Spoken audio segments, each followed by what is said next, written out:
वंदे माँ शांति। आप लोग आज संस्कृत ज्ञान पाठशाला में सीख रहे हैं हिंदी व्याकरण। और हिंदी व्याकरण में पर्यायवाची शब्द, पर्यायवाची जो शब्द करा रहे हैं हम विस्तार पूर्वक करा रहे हैं। कोई शब्द ऐसा नहीं रहेगा जो आपको हमने ना कराया हो, ठीक है। इसलिए हम सारे शब्दों को लेकर चले हैं और इसके में लगभग 5वां भाग चल रहा है ये, और अभी कई सारे भाग बाकी हैं, जिससे कि आपको विस्तृत ज्ञान हो जाए। तो एक दिन में कम से कम 20-25 तक हम आपको करा देते हैं पर्यायवाची शब्द, और फिर अगली वीडियो आपको देखना होगी। तो आज की वीडियो देखिए पहले। हाँ, तो सबसे पहले शब्द है लिया तर्कश। ये बताते हैं आपको कितना चल रहा है, तय वर्ण चल रहा है किसके अनुसार, वर्णमाला के अनुसार। तय वर्ण, तय वर्ण का ये लास्ट शब्द है इसमें वर्णमाला के अनुसार। इतने हमने कराए पर्यायवाची आपको। तर्कश, तुणी, तू, विषम, उपासन, भाथा, इशुधि। देखिए तर्कश क्या होता है।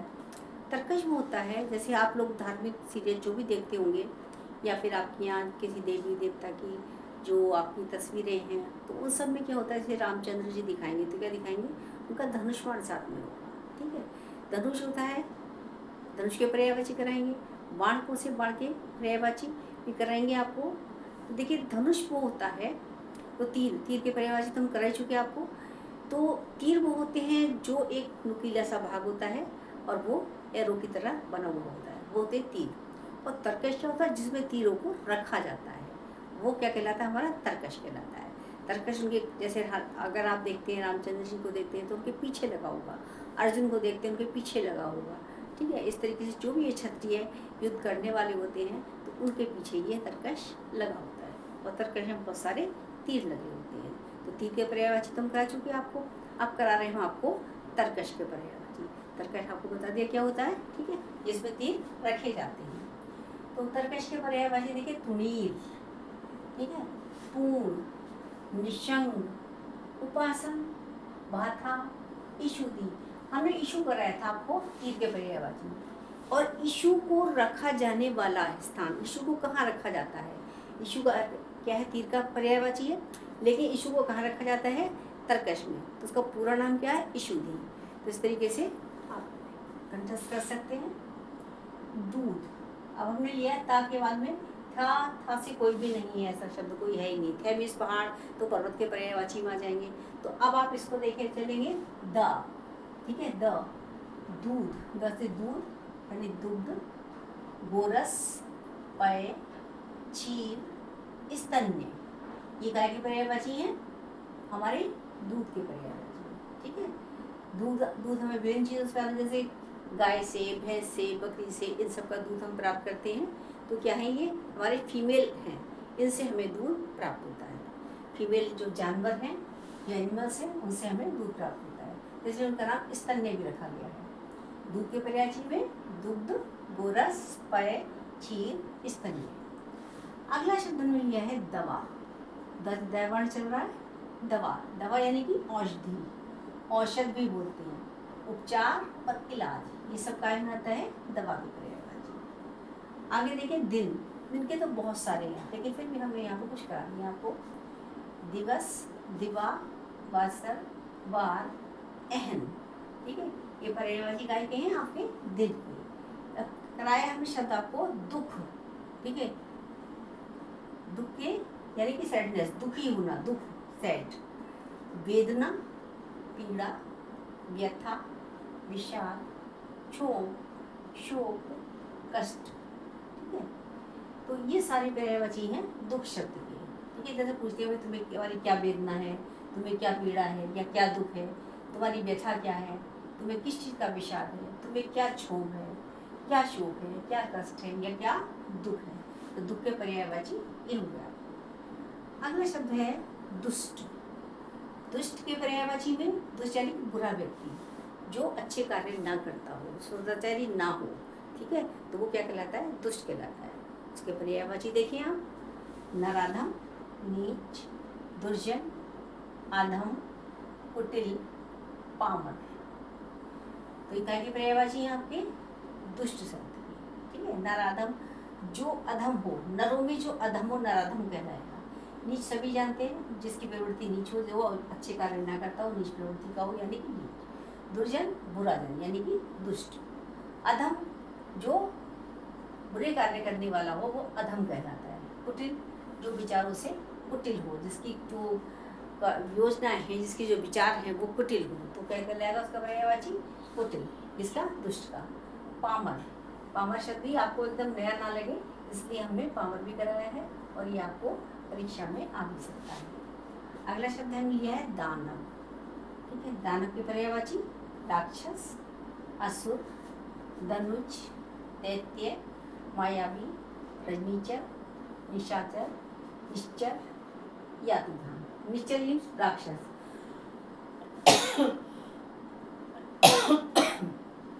और जो नया शब्द है वह यातुधान। यातुधान शब्द का जो प्रयोग है वो कई जगह तुलसीदास जी ने अपनी रामचरितमानस में किया है। जिस समय त्रिजटा राक्षसी जो सपना देखती है, तो सपना जो है सीता जी को सुनाती है, यातुधान सेना सब मारी। तो यातुधान मारी क्या कहलाएगा आपके? राक्षसों की सारी सेना, यानी दानवों की सारी सेना को रामचंद्र जी ने संहार कर दिया है, मार दिया है। राक्षस सभी जानते हैं। असुर, सुर, सुर माने देवता, और असुर इसका अपोजिट है तो दानव। धनुज, दैत्य, मायावी। मायावी कौन होते हैं? राक्षस होते हैं। क्यों? क्योंकि जो वो अपनी माया दिखाते हैं, अभी जरा दिन में जमीन में, जरा दिन में आसमान में पहुंच जाएंगे, और जरा दिन में पाताल लोक में पहुंच जाएंगे, तो अपनी माया दिखाते हैं, इसलिए उनका नाम मायावी है। रजनीचर, ये जो राक्षस होते हैं ज़्यादातर रात्रि में विचरण करते हैं, इसलिए निशाचर और निश्चर, इसका नाम रखा है निशाचर और निश्चर। और यातुधान हमने आपको बताई है, राक्षस, राक्षसों की सेना, यातुधान। देवता, देवता यानी सुर। अभी हमने यहाँ बताया था, आ लगा देने से, उपसर्ग लगाने से अपोजिट हो गया, दानव का बन गया, और यहाँ सुर। देव, अमर, क्योंकि देवता लोग अमर हैं। निर्जर हैं, आदित्य और विबुध। ये नया शब्द दिया है विबुध, आपको स्मरण होना चाहिए। तो देवता के पर्यायवाची फिर से देखिए, सुर, देव, अमर, निर्जर, आदित्य, विबुध। आगे देखिए दुर्गा शब्द के पर्यायवाची। दुर्गा, ठीक है, दुर्गा की पूजा की जाती है, जो अष्टभुजी दुर्गा है। अष्टभुजी भी लिख सकते हैं उनके लिए आप, क्योंकि वो दुर्गा है और उनके 8 भुजाएं हैं। तो क्या कहलाएंगे? भवानी, कल्याणी, कामाक्षी, चंडिका, चंडी, माता। ये पर्यायवाची कहेंगे आपके दुर्गा के, यानी कि भवानी, कल्याणी, कल्याण करने वाली, कामाक्षी, माता कामाक्षी, चंडिका, चंडी, और माता। माता कह के पुकारते हैं उनको, और माँ कह के पुकारते हैं। ठीक है, अगला शब्द है दूषित। दूषित का मतलब होता है जो स्वच्छ ना हो, यानी कि अस्वच्छ।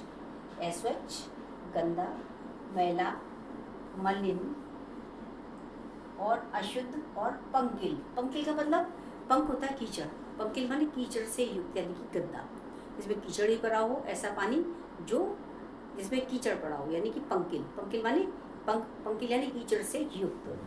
तो ये दूषित शब्द के पर्यायवाची क्या है? अस्वच्छ, गंदा, मैला, मलिन, अशुद्ध और पंकिल। चलिए आगे और शब्दों को देखिए। अब आप और शब्द कराते हैं आपको। आगे देखिए, धै वर्ण से बनने वाले शब्दों के पर्यायवाची। ठीक है, जो क्रम चल रहा है उसमें हमारा अब आया धै वर्ण। ध से धनुष, ठीक है, और कितने आएंगे धा से वो हम यहाँ पे सिखाएंगे आपको। धनुष, धनुष के पर्यायवाची क्या क्या होंगे? देखिए, तीर के सब बता दिए हमने आपको, और तुम्हारे जो तर्कश होता है उसके बता दिए। अब धनुष के बताएंगे आपको। ठीक है, धनुष के पर्यायवाची क्या क्या होंगे? देखिए, चाप, शरासन, कोदंड, कमान, धनु, विशिखासन और कार्मुक।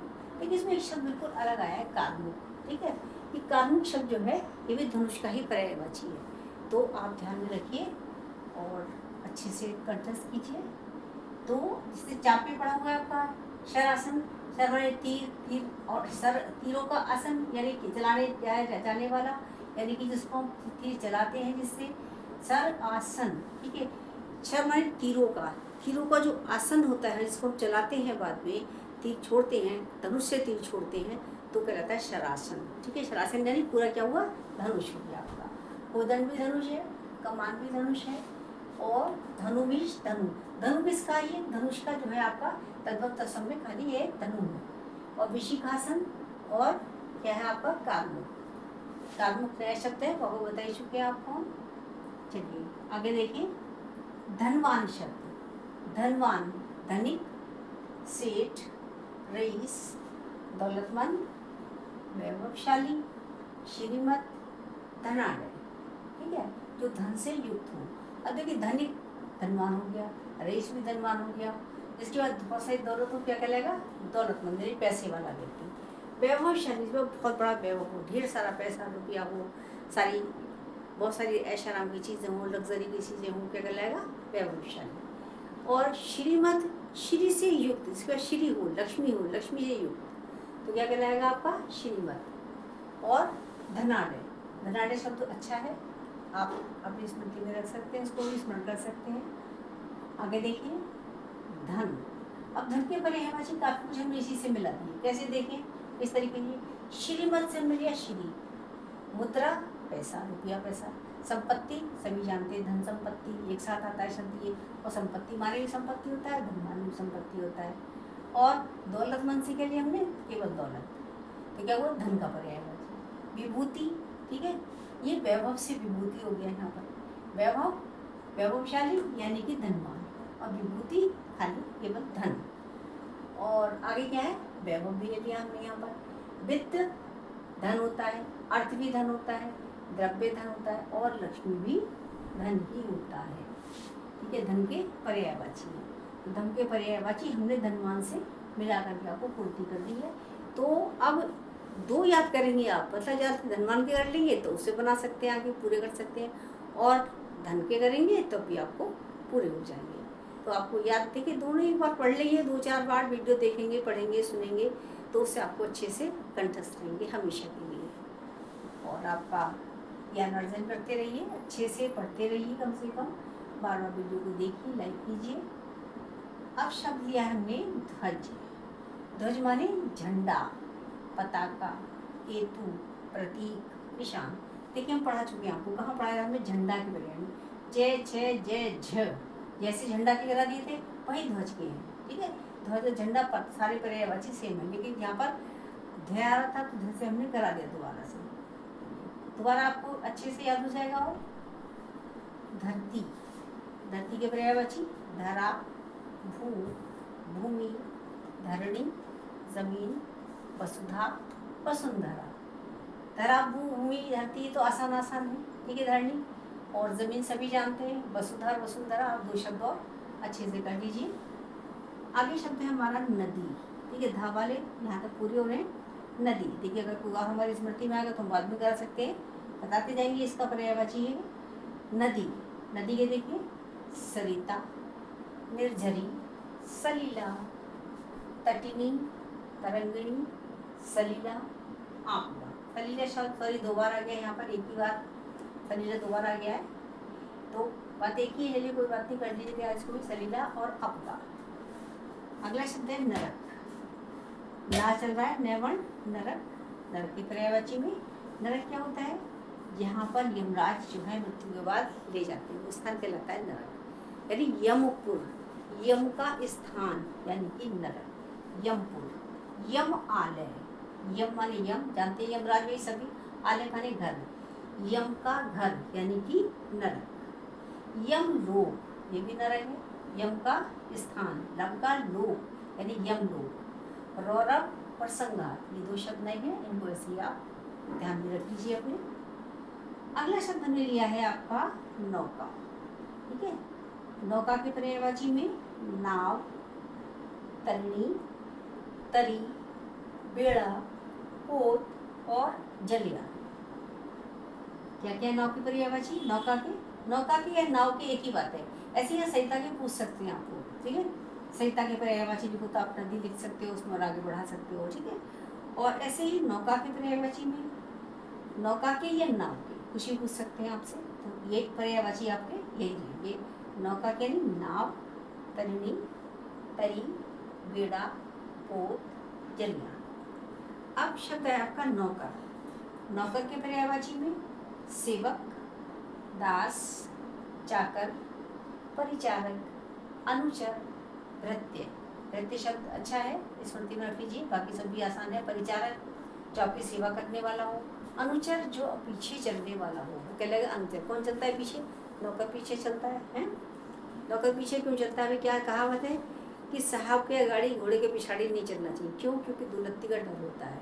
ऐसी साहब के आगे नहीं चलना चाहिए और जो है घोड़े के पीछे नहीं चलना चाहिए। तो इस तरीके से जो अनुचर है, जो पीछे चलने वाला है, जो परिचारक है, जो सेवा करने वाला है, सेवक है, उसको हमेशा साहब के पीछे रहना चाहिए। ठीक है। राजा के पीछे क्या रहता है? भृत्य रहते हैं। राजा के पीछे कौन रहते हैं? परिचारक रहते हैं, चाकर रहते हैं, अनुचर रहते हैं, दास रहते हैं, सेवक रहते हैं। तो नौकर के पर्यायवाची, ठीक है, देख सकते हैं आप, नौकर के सेवक, दास, चाकर, परिचारक, अनुचर और भृत्य। और ये शब्द है आपका निर्मल। ना यहाँ पर आ रहा है निर्मल। ना वर्ड के अभी और भी हैं, आगे कराएंगे हम। निर्मल यानी स्वच्छ, पवित्र, विमल, शुद्ध, पाक, पावन। ये काय की पर्यायवाची है? निर्मल की, यानी साफ की, यानी स्वच्छ शब्द के। निर्मल का साफ भी हो सकता है यहाँ पर। साफ, स्वच्छ, पवित्र, विमल, शुद्ध, पाक और पावन। तो ये यहाँ तक के नावर्ण चल रहा है, आगे भी और नावर्ण वाले होंगे। ठीक है। आज के लिए इतना ही। नमस्कार, धन्यवाद। मेरी वीडियो को लाइक कीजिए, सब्सक्राइब कीजिए, दूसरों को शेयर कीजिए और ज्ञान अर्जन कीजिए। शुभम मस्तु ते पंथा।